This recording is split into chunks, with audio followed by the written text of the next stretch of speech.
네, 안녕하세요. 이진희 목사입니다. 네, 오늘은 우리 베델교회 초등 5, 6학년 우리 독서 리뷰 두 번째 책 어린이 부활이 알고 싶다. 그 책에 대해서 조금 리뷰를 해볼까 합니다.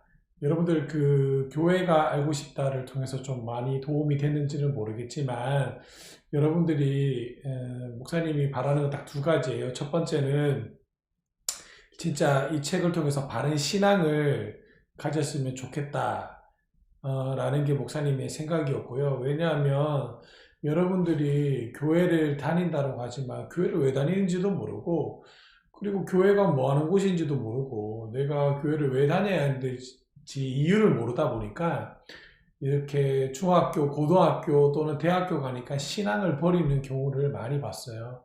그래서 목사님 또한 고등학교 때 믿었거든요. 그런데 제대로 믿진 않았어요. 솔직하게 목사님도 부끄럽지만 THM 석사학위 공부하면서 이제 좀 신앙이 무엇인지, 그렇구나, 신학이란 무엇인지를 이제야 좀 제대로 배웠어요. 그래서 목사님도 지금 박사학위를 두고 기도하고 있는데 박사학위를 진행해야 될지, 또 박사학위를 하면 국내에서 할지 아니면 해외에서 할지 고민하고 있는데, 어쨌든 첫 번째는 여러분들이 바른 신앙을 가졌으면 좋겠고요. 두 번째로는 뭐냐면 독서하는 훈련이 좀 되었으면 좋겠어요. 제가 공부를 하다 보니까 제가 부족했던 게 독서하는 게 부족하더라고요. 그냥 책을 막연하게 읽는다고 해서 다 끝나는 것이 아니라 책을 읽고 그 책의 저자가 나에게 무슨 이야기를 하고자 하는지, 또는 그 저자가 또 우리에게 어떠한 이야기를, 메시지를 전하고 있는지 그 내용에 대해서 정확하게 파악이 돼야 돼요. 그게 아니면 독서를 하는데 의미가 없어요. 그래서 목사님이 원래 작년 같은 경우에는 아이들과 함께 독서 이 쪽지를 나눠주면서 같이 공부해보고 같이 좀 코멘트를 달아주고 했었는데, 어쨌든 우리가 지금 시국이 이런 만큼 이제는 온라인으로 해야 되니까 우리가 좀 같이 함께 했으면 좋을 것 같고요. 어쨌든 이 두 가지를 좀 이번 기회를 통해서 좀 배워갔으면 좋겠습니다. 그래서 오늘은 두 번째 시간 어린이 부활을 알고 싶다에 대해서 조금 배워보도록 하겠습니다. 첫 번째는 부모님과 함께하는 부활이 알고 싶다예요. 자, 우리 부모님들은 부활에 대해서 알고 계십니까? 예, 이 책에 나오는 사람들도 부활에 대해서 엄마 아빠들이 잘은 알고 있었지만 부활의 정확한 의미에 대해서는 이 신앙생활을 오래 했던 부모님조차도 모르는 경우가 많았다는 겁니다. 그래서 부모님이 이렇게 회의를 하셔요. 부모님들도 부활에 대해서 잘 모르고, 마찬가지로 본인이 모르니까 자녀에게 부활에 대해서 이야기해 주기가 굉장히 어렵다는 겁니다. 제가 몇 주 전에 우리가 부활절을 맞이했죠. 그 부활절에 있어서 목사님이 이 부활의 진정한 의미가 무엇인지, 기독교가 왜 부활이 핵심 교리, 핵심 사상이 되는지를 이야기해 주었는데요. 오늘 우리가 여기서 조금 생각을 해봤으면 좋겠습니다. 마찬가지로 우리 사랑하는 부모님들 역시 우리 기독교를 믿고 신앙생활 한다는 데 있어서 부활이 왜 핵심인지, 부활이 말하고 있는 진짜 의미가 무엇인지를 좀 배웠으면 좋겠습니다. 지금 많은 아이들에게도 목사님이 저에게도 4학년 아들 또 1학년 딸이 있어요. 제가 물어봤어요. 4학년 아들한테 부활이 뭐야? 라고 이야기했더니 이 제 아들이 게임을 하니까 아빠 부활은 죽었다가 다시 살아나는 거, 여기까지는 알아요. 여기까지는 안다고. 근데 막연하게 죽었다가 살아나는 것이 부활인가? 그냥 막연하게. 성경이 그것만 이야기하고 있는가? 그렇지 않다는 겁니다. 조금 그것을 생각해 보았으면 좋겠습니다. 자, 부활에 대해서는 많은 이야기가 있어요. 그 중에도 이 책에서는 대표적으로 고린도전서 15장 14절을 이야기하고 있습니다. 제가 읽어볼게요. 그리스도께서 만일 다시 살아나지 못하셨으면 우리가 전파하는 것도 헛것이요 또 너희 믿음도 헛것이며 라고 이야기하고 있습니다. 예수님이 죽었다가 다시 살아나지 않았다면 내가 믿고 있는 것도 헛것이고 내가 복음을 전하고 있는 예수에 대해서도 헛것이라는 겁니다. 그러면 여기서 생각해 봐야 될 때 내가 무엇을 믿고 있느냐? 예수에 대해서 믿고 있다는 거죠. 그럼 내가 무엇을 전하느냐? 예수에 대해서 전하고 있다는 거죠. 그러면 성경은 뭘 이야기하느냐? 하나님에 대해서 이야기합니다. 그리고 이 성경은 하나님에 대해서 이야기하면서 하나님의 아들 예수로 말미암아 하나님께로 갈 수 있다. 즉 예수에 대해서도 얘기한다는 겁니다. 다른 말로 하면 복음이라고 할 수 있겠죠. 그러면 예수님이 죽었다가 살아난 것이 만약에 거짓말이라면 내가 믿고 있고 내가 전하는 것 자체가 다 뭐다? 거짓말이 된다는 겁니다. 그러면 다른 말로 바꾸어 말하면 내가 믿는다 그러고 내가 예수를 전한다는 것은 뭐의 전제가 된다면 예수님의 부활이 전제가 된다는 겁니다. 무슨 말인지 이해가 돼요? 그러니까 한마디로 기독교는 이 부활이 기본 백그라운드, 베이스, 전제가 되지 않으면 기독교가 자체가 거짓말이 된다는 겁니다. 예. 그래서 부활이 굉장히 중요하다는 겁니다. 자, 두 번째예요. 두 번째 시간에는 뭐냐면 이 부모님들이 모여서 이제 회의를 하게 되는데 이제 부활에 대해서 각자 조사를 하게 됩니다. 근데 이 부활에 대해서 조사를 하니까 부활에도 유사품이 있다는 겁니다. 부활에도 유사품이 한 번씩 보도록 하겠습니다. 자, 이 책에 등장하는 유진이 가족이 부활에 대해서 검색합니다. 그랬더니 두 가지 의미가 나오네. 부활에 대해서 검색하니까 저기 가수 부활 유명한 그룹이에요. 부모님 세대는 다 알 텐데 저도 좋아하지만 부활이라는 가수 그룹이 나오고 또 이 부활이라는 단어를 표준 한국어 대백과사전에서 찾아보니까 죽었다가 다시 살아나는 것을 부활이다 이렇게 이야기하기도 한다는 겁니다. 자, 그래서 이제 부활의 개념이 그렇다라고 얘기하니까, 자, 부활이 여러 가지 의미가 있는데, 자, 유사부활이라고 있다 그랬죠. 그러면 이 유사부활이 뭔가 책에 보면 쉽게 설명을 하고 있어요. 자, 붕어빵이 있어요. 붕어빵, 모양은 붕어빵 모양이야. 그런데 그 안에 들어가는 팥도 들어가고, 슈크림도 들어가고, 많죠? 다르다는 거예요. 예, 부활의 의미가 다르다는 겁니다. 붕어빵 모양이지만 파당금 또 잉어빵 모양 안에 슈크림 또 슈크림빵 다 다르다는 겁니다. 여기 이 책에도 보면 다 설명을 해요. 예를 들어 우리 유진이가 좋아하는 잉어빵을 생각해보자. 잉어빵은 붕어빵하고 비슷하지만 다르죠. 전 처음에 몰랐어요. 잉어빵이 있는지도 몰랐어요. 다르다는 겁니다. 다르죠. 자, 이렇게 부활에도 유사부활이 있는데, 자, 이거를 표로 정리하면 이래요. 열왕기상 17장에는 사로밧 과부의 아들, 죽죠. 근데 누가 살려주나요? 엘리야가 살려줘요. 열왕기하 4장에 보면 수넴 여인의 아들도 역시 죽어요. 근데 누가 엘리사가 살려줍니다. 마가복음 똑같아요. 누가복음 7장, 요한복음 11장, 사도행전 9장, 그다음 사도행전 20장.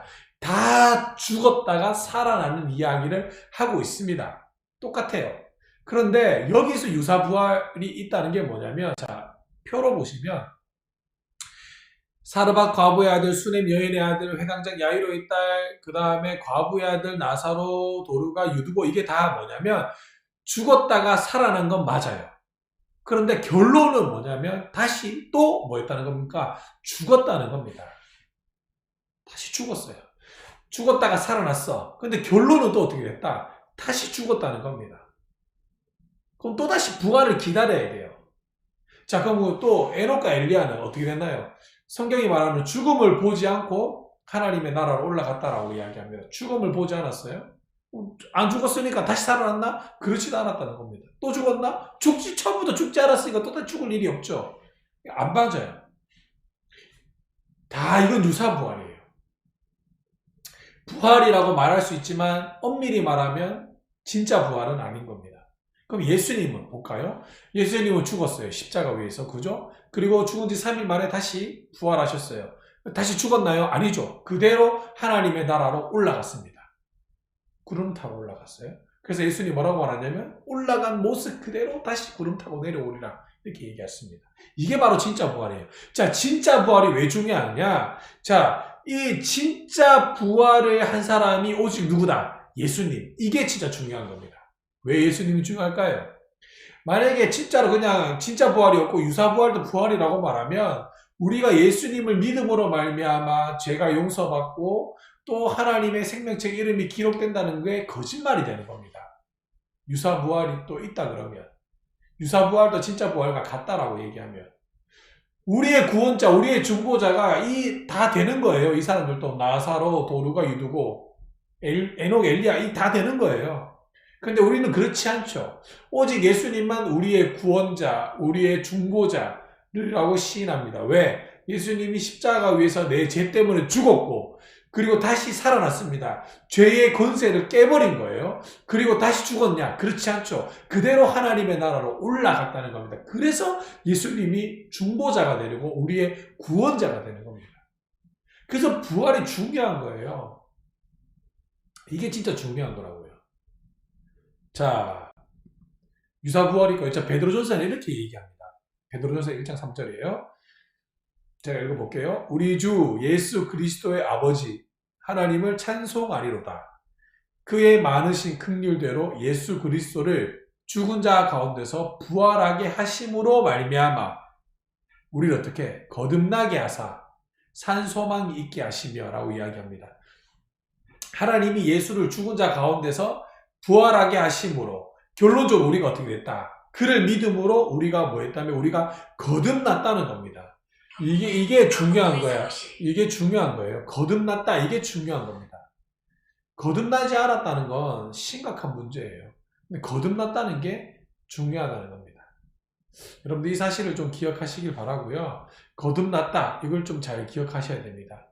그래서 예수님만이 진짜 부활이라는 겁니다. 예수님만이 진짜 부활이고 그래서 우리가 그 예수를 믿음으로 죄에서부터 건짐을 받을 수가 있었고 그래서 누구든지 예수를 믿는 사람은 죄인에서 의인으로 죽음에서 생명으로 옮겨질 수가 있다는 겁니다. 그래서 우리를 거듭나게 했고 다시 태어나게 됐고 그래서 우리가 소망이 있게 되는 겁니다. 예수를 믿지 않는 사람에게 소망이 없어요. 왜? 죽은 인생이기 때문에 그렇습니다. 하지만 우리는 소망이 있죠. 뭐죠? 지금 이 세상이 힘들고 어려워도 우리가 극복하고 이겨낼 수 있는 이유는 우리가 하나님의 나라에서 다시 만날 수 있다는 거룩한 소망이 있기 때문에 그래요. 여기가 우리가 이 세상에서 얽매이지 않는 것은 돈이 없어도 우리가 웃을 수 있고 힘들어도 역경이 와도 핍박이 와도 우리가 즐겁게 살 수 있는 것은 그래서 세상 사람들과 구별될 수 있는 이유가 뭐냐면 우리가 이 세상에 영원히 사는 것이 아니기 때문에 그렇습니다. 우리가 하나님의 나라에서 영원히 살기 때문에 이 세상은 즐기면서 사는 거예요. 또 내가 또 즐긴다고 얘기해서 목사님 마음대로 살면 됩니까? 아니죠. 우리가 하나님의 나라에서 이제 사는 연습을 여기서 하는 겁니다. 이 땅에서. 그래서 부활이 중요한 겁니다. 그래서 부활이 기독교의 핵심이 되는 겁니다. 다음 주에는 이 부활을 가지고 이제는 자료를 찾았고 또 이제 자료 찾은 걸 가지고 또 회의도 하고 그러면서 이제 연극으로 해서 이제 재판정으로 이제 연극하는 게 또 나올 거예요. 자, 그래서 부활이 진짜 역사적 사실이라는 이유를 이제 검사는 부정하고 이제 변호사는 증인을 통해서 이제 그걸 시인하게 됩니다. 이제 인정하게 되는데 변론하게 되는데 여기에 대해서 또 살펴볼 수 있기를 바랍니다. 여러분들 건강하게 잘 지내시고요. 우리 주일날은 라이브 예배가 아닌 제가 영상을 올려드려서 또 영상으로 만나드리도록 하고요. 눈으로 보고 귀로 듣는 큐티가 있습니다. 목사님이 매일 올려드리고 있는데요. 선생님을 통해서 또는 부모님에게 또 여러분들을 주고 있는데 안 봐도 상관은 없어요. 그러나 목사님은 또 이게 이렇게 뭐 꼰대 같고 잔소리 같지만 목사님은 바르게 신앙생활한 지가 얼마 되지를 않아요. 예수 믿는 데는 길었지만 그러다 보니까 목사님이 예를 들어서 신앙생활을 만약 20년 했다라고 칩시다. 그럼 제대로 신앙생활하고 이제 했는 거는 THM하고 했으니까 한 6, 7년 이렇게밖에 안 돼요. 20년 중에 13년은 예수 믿었지만 온전하게 못 믿었다는 겁니다. 그렇게 되니까 이 13년의 시간이 너무너무 아까웠던 거예요. 목사님이 시간을 되돌릴 수 있다 그러면 되돌리고 싶어요. 그래서 좀 제대로 배워보고 싶어요. 제대로 된 신앙생활 하고 싶고 제대로 된 하나님과 인격적인 교류를 하고 싶고 제대로 된 하나님의 말씀을 전하고 싶습니다. 이것이 목사님의 소망입니다. 여러분들도 함께 있으면 좋겠습니다. 그래서 여러분들 건강한 모습으로 다시 만나 뵙기를 바라겠습니다. 안녕.